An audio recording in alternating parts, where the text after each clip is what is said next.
చేరింది. అది నువ్వు రుక్మిణీ కళ్యాణం కథగా వింటే నీకు వచ్చే ప్రయోజనం తక్కువ.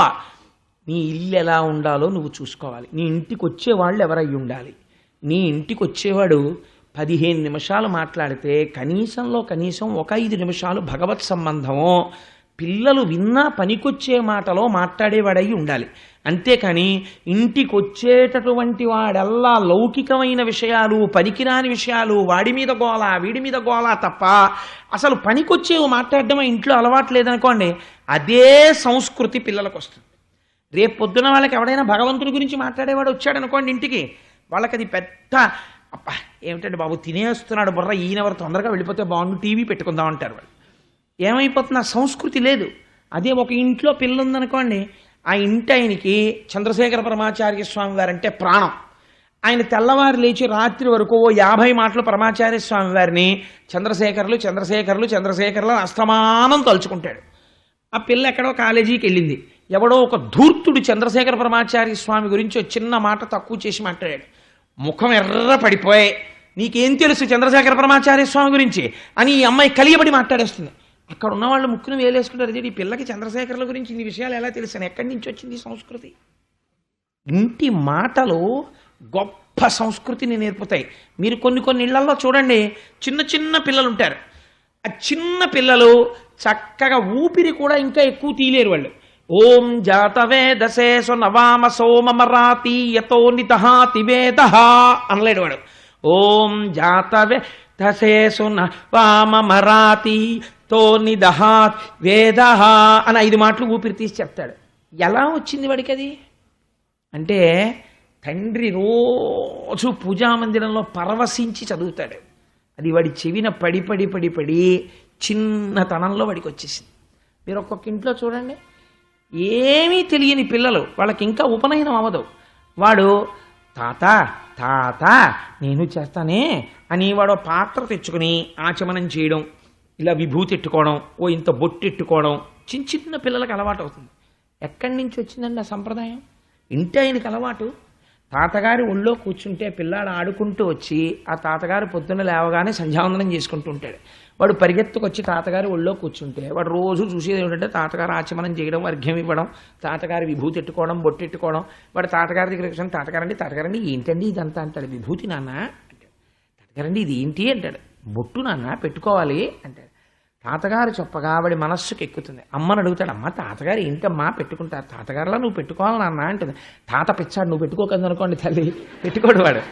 నేను అందుకుంటున్నాను తల్లి ఎంత శక్తివంతురాలో. కాబట్టి తల్లి కూడా అవును నాన్న నువ్వు తాతగారులా పెట్టుకోవాలి, నాన్నగారులా పెట్టుకోవాలని అనుకోండి, వాడు ఎంతటి వాడిని ఎదిరిస్తాడు. నోరుముయి నీకేం తెలుసు విభూతి గురించి, నీకేం తెలుసు బొట్టు గురించి, పెట్టుకుంటాం మేము అంతే అంటాడు. కాబట్టి వాడు చక్కగా విభూతి పెట్టుకుని బొట్టు పెట్టుకుని తిరుగుతాడు. ఈ సంప్రదాయం ఎక్కడి నుంచి వస్తుంది? ఇంట్లో వచ్చేటటువంటి మనుష్యులను బట్టి వస్తుంది. నీ ఇంటికి వచ్చి నీ ఇంట్లో ఎప్పుడు టీపాయి మీద ఉండేటటువంటి యాస్ట్రే నిండిపోయి గంటకోసారి దులపాల్చిన గొప్ప ఇల్లు అనుకోని ఇది నీ ఇంట్లో కొడుకు ఎవరు నేర్పక్కర్లేదు, వాడు తెచ్చుకుంటాడు పెట్లు. ఈ ఇంటి యాస్ట్రే నిండడం అలవాటైన ఇల్లు తప్ప ఆ ఇంటి ఒక్క కబ్బోర్డ్లో రామాయణం కనపడదు, భాగవతం కనపడదు, భగవద్గీత కనపడదు. పేక ముక్కల డబ్బాలు, నిండిపోయిన యాస్ట్రేలు, ఎర్రబడిపోయిన కళ్ళతో నిద్రలేచే యజమాని, చొక్కా కూడా వేసుకోకుండా ఓ నిక్కర్ వేసుకుని ఎంతసేపు 60 ఏళ్ళు వచ్చిన నిక్కర్ల సాంప్రదాయం సిగ్గు లేకుండా ఓ నిక్కరోట్ వేసుకుని కాలు మీద కాలేసుకుని 9 వరకు పేపర్ చదివి చూస్తున్నారని సిగ్గు కూడా లేకుండా బాల్కనీలో నిలబడి వీధుల్లో వెళ్ళే వాళ్ళందరూ చూస్తుంటే మొహం కడుక్కోవడం. అప్పుడు వీడు బాత్రూంలో 2 నిమిషాల స్నానం, గబగబా బట్టలు వేసుకోవడం, టిఫిన్ తినేయడం అన్నీ 1 నిమిషం. ఒంటికి మాత్రం 70 స్నోలు 80 ఫెయిర్ అండ్ లవ్లీలు. ఎవరిని ఉద్ధరించడానికి? ఇక్కడ ఏది శౌచం, నువ్వు ఎవరిని ఉద్ధరిస్తావు? ఏది సంప్రదాయం, ఏది సంస్కారం? ఎవడి కోసమో చెప్పట్లా, నిన్ను బాగుపడ్డానికి చెప్పమంటోంది శాస్త్రం. కాబట్టి నీ ఇంటికి వచ్చేవాళ్ళని బట్టి నీ పిల్లల పెరుగుదల ఉంటుంది. కాబట్టి ఒకనాడు నువ్వు కూడా యాస్ట్రీలోకి విసిరివేయబడతావు కొడుకు చేత. ఎందుకంటే ఈ సంస్కారం పిల్లాడికి అలవాటు అయిపోతుంది. ఇంటికి వచ్చేవాళ్ళు అలాంటి వాళ్ళు రావాలంటే నువ్వు అలాంటి వాడివైతే అలాంటి వాళ్ళు వస్తారు, లేకపోతే ఎందుకు వస్తారు వాళ్ళు? నువ్వేమో పనికిమాలిన తిరుగుడు అంతా తిరుగుతుంటే నీ ఇంటికి భాగవతులు వస్తారా? వాళ్ళ కర్మ వాళ్ళకి ఏం పట్టిందని వస్తారు వాళ్ళు రారు. వాడు విష్ణు సహస్రం చేసుకుంటూ ఇంట్లో కూర్చుంటాడు. వాడికి ఏం కర్మలు వస్తాడు? ఊరక రారు మహాత్ములు ఆ రథముల ఇంట్ల కడకు వచ్చుటలెల్లం కారణము మంగళములకు మీరొచ్చుట శుభము మాకు నిజము మహాత్మ అన్నాడు నందుడు గర్గుడు వస్తే. నేను ఆ ఆఖ్యానం పక్కన పెట్టేశాను టైం లేక నామకరణం చేసినప్పుడు. కాబట్టి నీ ఇంటికి వచ్చే వాళ్ళని బట్టి నీ ఇంటి సంప్రదాయం అలవాటు పడుతుంది, నీ ఇంటి సంస్కారం అలవాటు పడుతుంది.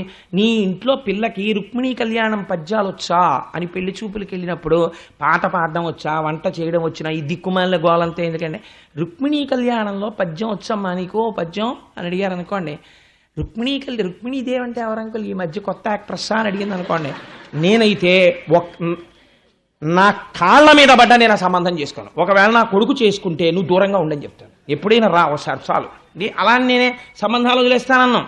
ఎప్పుడైనా రండి చాలు గెస్ట్ యాక్టర్గా, మీరు నాతో కలిసి లేదా నా కోడలను అలా మార్చాక రా నా ఇంటికి తప్ప రుక్మిణీదేవి కొత్త యాక్టర్ ఏమో అన్న కోడలతో నేను చదువుకోలేను, కష్టం అని చెప్తాను.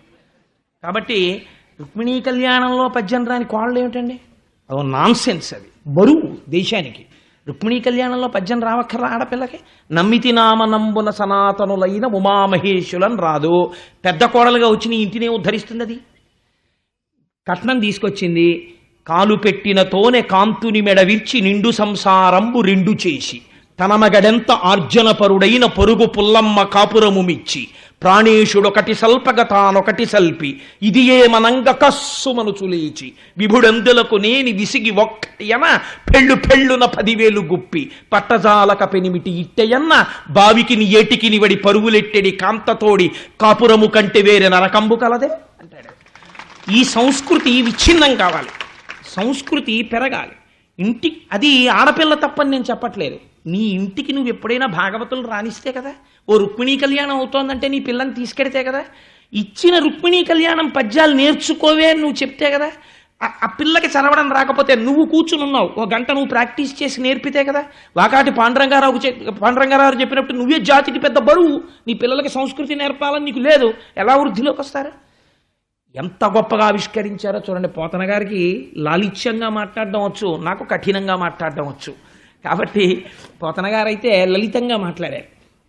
ఇంటికి వచ్చినటువంటి భాగవతుల మాటల వలన కృష్ణ పరమాత్మ యందు హృదయము కుదురుకొనినది.